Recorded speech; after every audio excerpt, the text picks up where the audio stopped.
اور خاص طور پہ شروع کے 300 سال جو مسلمان ایک بہترین امت تھے، ان کا اصل مقصد زندگی کیا تھا؟ کہ ہم نے دنیا میں ظلم و ستم کو اور منکرات کو دور کرنا ہے، تاکہ دنیا میں ایک ایسا ماحول پیدا ہو جائے کہ لوگ امن و امان سے رہ سکیں، شرک کا خاتمہ ہو جائے، اندھیرے دور ہو جائے، علم کا دور دورہ ہو، لوگوں کو زندگیوں میں حقیقی معنوں میں اسلام، پیس آ جائے، سکون، اطمینان۔ اور وہ لوگ اسی کے لیے جیتے تھے اور اسی کے لیے مرتے تھے۔ اور اگر ہم زیادہ نہ دیکھیں تو ہم تھوڑا سا حضرت یہ سوری محمد بن قاسم کو دیکھیں، جو بر صغیر کی طرف جنگ کرتے تھے اور ظلم و ستم سے لوگوں کو نجات دلاتے تھے۔ تو آپ یہ دیکھتے ہیں کہ جب انہوں نے وہاں پہ کانکر کر لیا، آپ نے فتح کر لیا علاقہ، تو وہاں پہ نان بلیورز تھے اور یعنی کہ مسلمان نہیں تھے، اور وہ جب وہاں سے جانے، ہندو لوگ تھے، جب وہاں سے جانے لگے تو وہ رونے لگ گئے کہ ان کی جدائی پہ پریشان تھے۔ اور آج ایسا کیوں نہیں ہے کہ کسی مسلمان حاکم کے لیے غیر مسلم بھی روتے ہوں، یا کسی مسلمان جرنیل کے لیے غیر مسلمانوں کے دلوں میں ایسی محبت ہو؟ تو آپ کیا تھا کہ وہ ایک ایسے رولر تھے محمد بن قاسم، کہ انہوں نے عیسائیوں کے لیے، انہوں نے نان مسلمانوں کے لیے بھی جو تھی انتہائی، جو اس کو کہتے ہیں نا ماحول سازگار رکھے ہوئے تھے، اور ان کے لیے انتہائی اللہ تعالیٰ انہوں نے ان کے لیے بہت سی جس کو کہتے ہیں اصطلاحات کی ہوئی تھی، کہ وہ جب جانے لگے تو وہ رونے لگ گئے تھے۔ تو بہرحال ایسے گروہ میں وجود لانے کی ضرورت ہے کہ وہ جو ہو یدعون الی الخیر وَيَأْمُرُونَ بِالْمَعْرُوفِ، اور پھر وَيَنْهَوْنَ عَنِ الْمُنْکَرِ، یہ ہوں، اور یہی لوگ جو ہیں فلاح پانے والے ہیں۔ پھر ہم نے 110 میں پڑھا، اس میں بھی جو تھی کہ جیسے انسانوں کی ہدایت اور اصلاح کے لیے اللہ تعالیٰ کہتی ہیں کہ میں نے انسانوں کو بنایا ہی اسی لیے، مسلمان کا ٹائٹل ہی یہ دیا ہے کہ وہ ایک گروہ نکلے جو لوگوں کو اس کام کی طرف بلائے۔ اور اس کے لیے دیکھیں ہمیں سب کو مل کے کام کرنا پڑے گا، یہ ہمیں ٹیم ورک کے ساتھ کرنا پڑے گا، نہیں تو ہم سے یہ ٹائٹل مسلمانوں کا، یہ جو خیر امہ کا ٹائٹل ہے، یہ ہم سے لے لیا جائے گا۔ ہم تو بہترین امت ہیں، ہم تو جنت میں جانے والے ہیں، حضور صلی اللہ علیہ وسلم کی امت ہے، آپ ہماری شفاعت کریں گے، ہم دنیا میں بھی مزے کریں گے اور آخرت میں بھی مزے کریں گے۔ تو پھر کیا کرنا ہے؟ اتنی ذمہ داری ہے کہ اتنے قرآن ختم کر لیے، اتنے پارے پڑھ لیے، اور ہم کہتے ہیں کہ جی ایک ایک حرف پہ 10 نیکیاں ملتی ہیں، خوب نیکیاں جمع کر رہے ہیں الحمدللہ، اور جنت میں جانے کے لیے، لیکن دنیا کی فکر نہیں ہے۔ اللہ تعالیٰ نے تو ہمیں کہ اخرجت للناس، ہمیں تو اوروں کی فکر کے لیے پیدا کیا گیا ہے، اس طرف تو دھیان ہی نہیں یہ دیا گیا۔ ہم تو سمجھیں سب سیلف سینٹرڈ ہوئے ہیں کہ بس میں اپنا پڑھ لوں، میں اپنے آپ کو نیک رکھ لوں۔ تو بہرحال ہم نے اپنے آپ کو وقف کرنا ہے۔ ابھی جیسے لن تنالوا البر سپارے کا شروع ہوا، آپ مال نہیں دے سکتے، وقت دے سکتے ہیں، آپ کی صلاحیت ہے، آپ وہ صلاحیت استعمال کر سکتے ہیں، لیکن اس امت کو ہم سب نے مل کر تباہی کے گڑھے سے باہر نکالنا ہے انشاءاللہ تعالی۔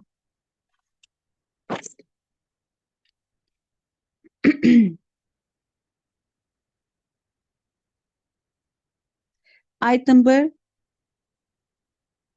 نیکسٹ ہے، یہ تمہیں ستانے کے سوا اور زیادہ کچھ زر نہیں پہنچا سکتے، اگر لڑائی کا موقع آ جائے تو پیٹھ موڑ لیں گے، پھر مدد نہ دیے جائیں گے۔ 112، ان پر ہر جگہ ذلت کی مار پڑی، اللہ یہ کہ اللہ تعالیٰ کی یا لوگوں کی پناہ میں ہوں گے، یہ غضب الہی کے مستحق ہوں گے، ان پہ فقیری ڈال دی گئی، یہ اس لیے کہ یہ لوگ اللہ تعالیٰ کے آیتوں سے کفر کرتے تھے اور بے وجہ انبیاء کو قتل کرتے تھے، یہ بدلہ ہے ان کی نافرمانیوں اور زیادتیوں کا۔